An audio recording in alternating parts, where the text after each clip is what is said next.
Hey family, welcome to the amazing world of Quitta. If you are new, hey y'all, hey, my name is Quitta. I also go by Kitty, whichever one you prefer. That's me.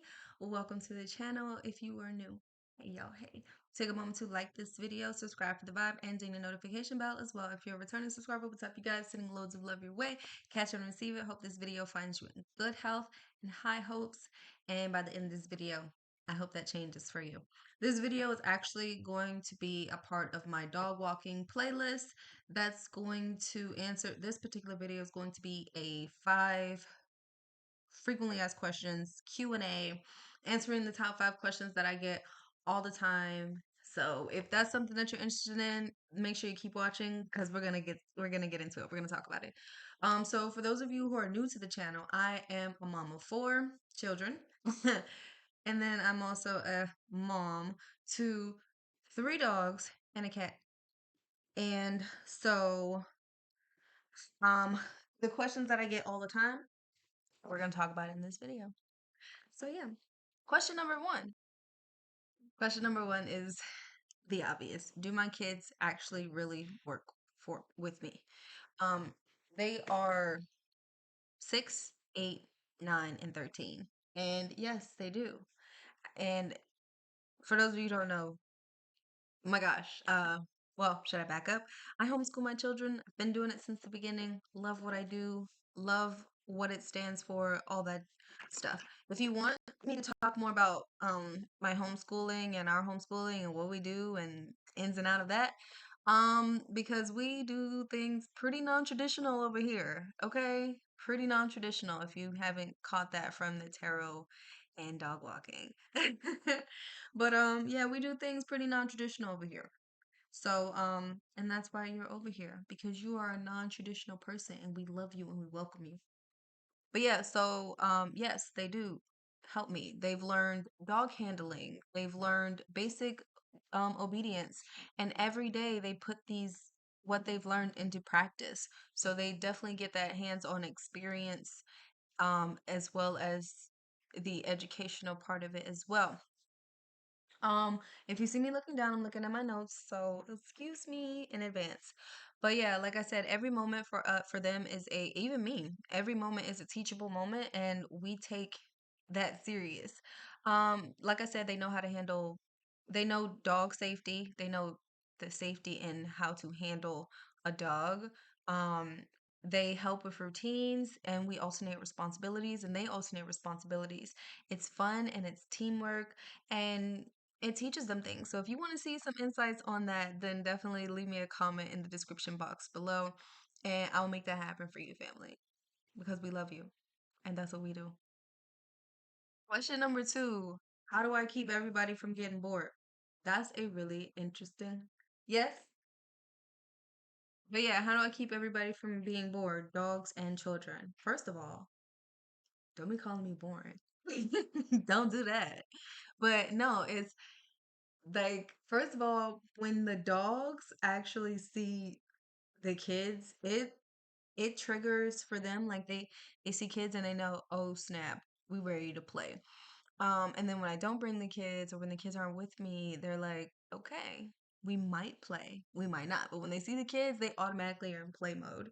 Um, so it's super easy. There's a lot of variety going on, whether that's frisbee, whether that's bubbles. There's a lot of enriching things happening on these walks, in between these walks.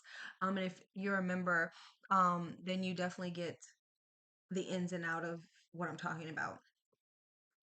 Now, well, we'll talk about it because that's on the next question. But yeah, the some dogs love routine, others need a little adventure. We rotate between neighborhood strolls, sniff heavy routes, and fun field trips. That's for members only.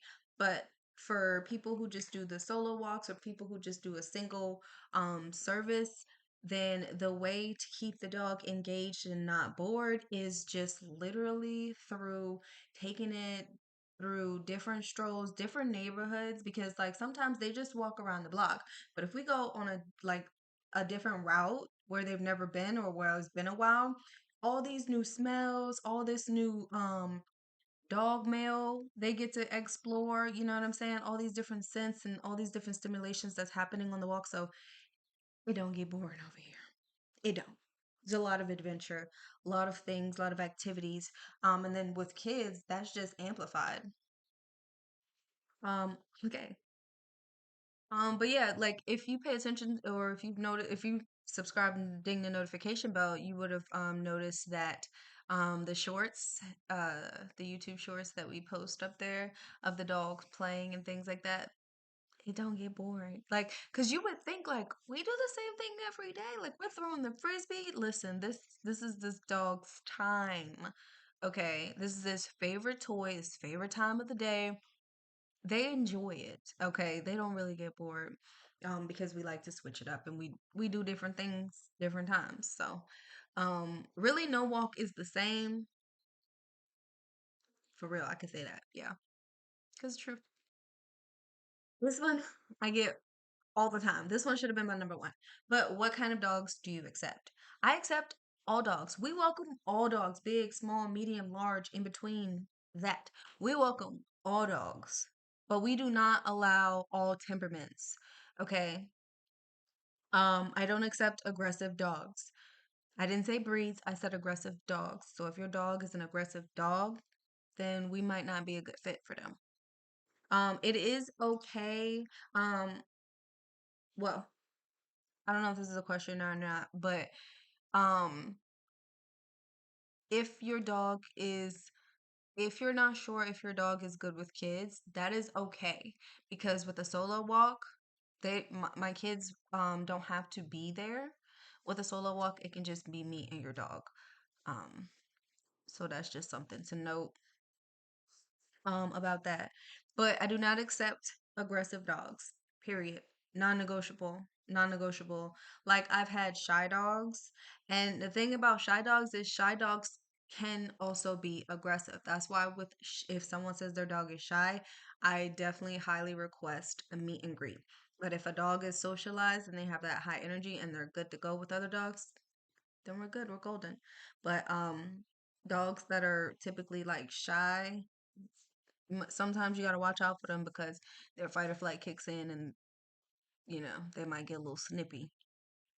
But my pit bulls, they're super socialized, raised around other dogs, even been in doggy daycare. So don't be judging by the breed. Behavior is what matters.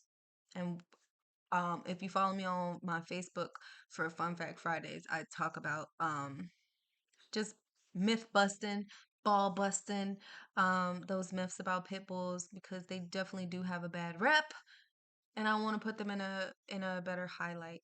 So yeah, question number 4. What if it rains or the weather is extreme? So that's a really really good question. So I do carry around a dog raincoat. So if you have a medium or large, not extra large, because even Argus, he's like 90, what, like 90 something pounds. Um, and the raincoat that I have, it fits him, but it almost don't fit him. Like it fits him very snugly. So I do have that raincoat, but if your dog has have a raincoat or some booties or whatever you want to dress them up as, you can put them on that. Um, but yeah, I always prioritize safety. I always prioritize safety over everything.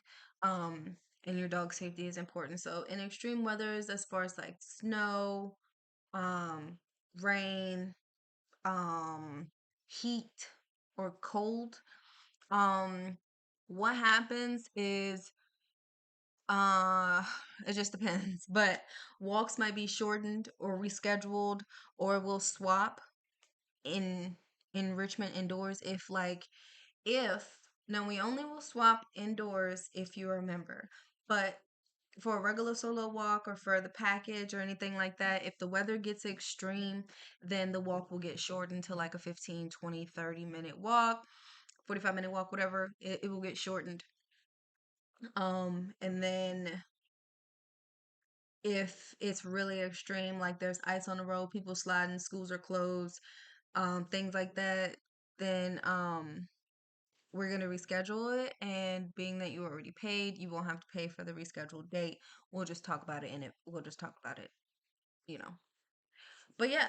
Final question number 5. And let me know, you guys, down in the comments if you have any questions that you want me to answer. I'd be more than happy to answer those questions.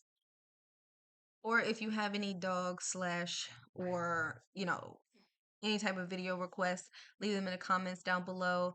Leave me a comment. Let me know you watched. If this video was helpful, if it answered any of your questions. Let's chit chat. Don't be shy. Let's chat.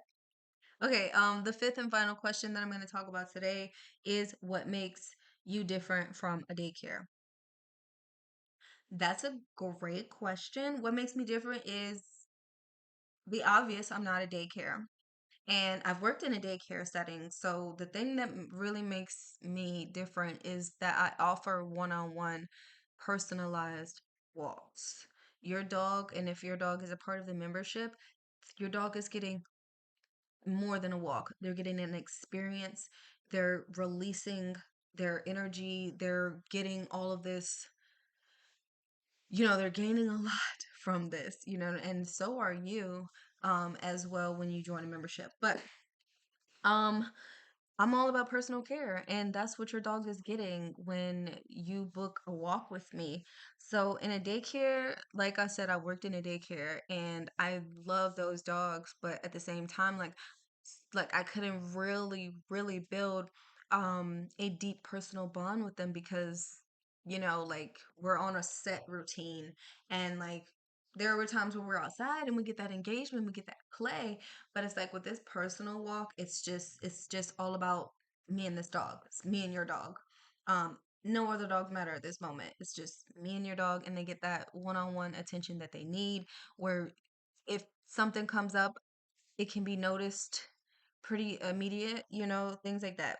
So, like I mentioned, it can be too hard to bond, and too many dogs, not enough time. That also happens. But with me, you get that one-on-one attention, you get that genuine care, and that family atmosphere because we bring it. We brings it. Um, and we treat your dog like one of ours. Like they get that loving, they get that care, they get that adoration, and we really love it. If you guys got any more questions, drop them in the comments below and I'll answer them in a future video, or I'll answer them right in the comments section below. But yeah, let me know if this video was helpful for you. Otherwise, peace, love, and go kiss your puppy paws.